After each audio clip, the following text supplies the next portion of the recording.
Everyone trusted her. That's the part no one questioned.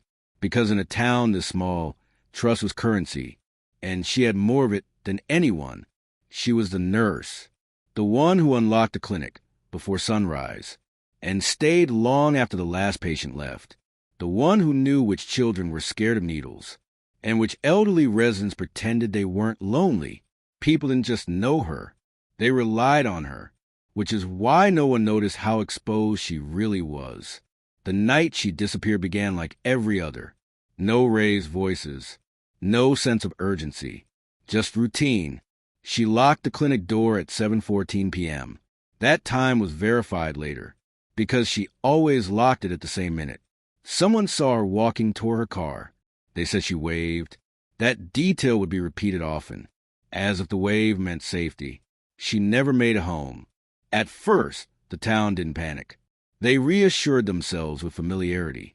She wouldn't leave without telling someone. She's probably helping a patient. She'll call.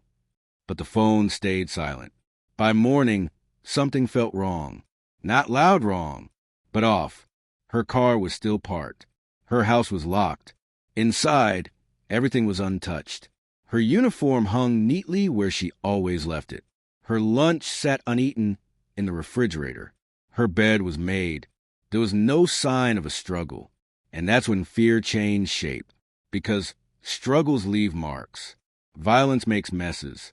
But disappearances like this require cooperation. The investigators said very little at first. But one thing bothered them deeply. She hadn't been forced to leave. The clinic door was locked from the outside, which meant she believed she was safe.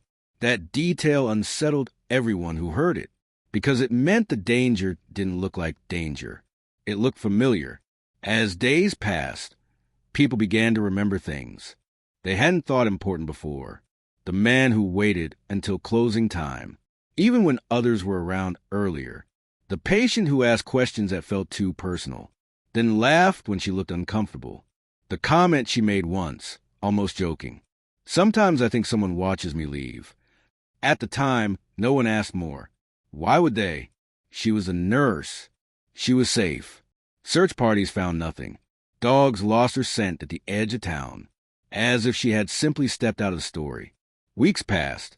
The clinic reopened with someone new. Life continued, unevenly. But something in the town shifted.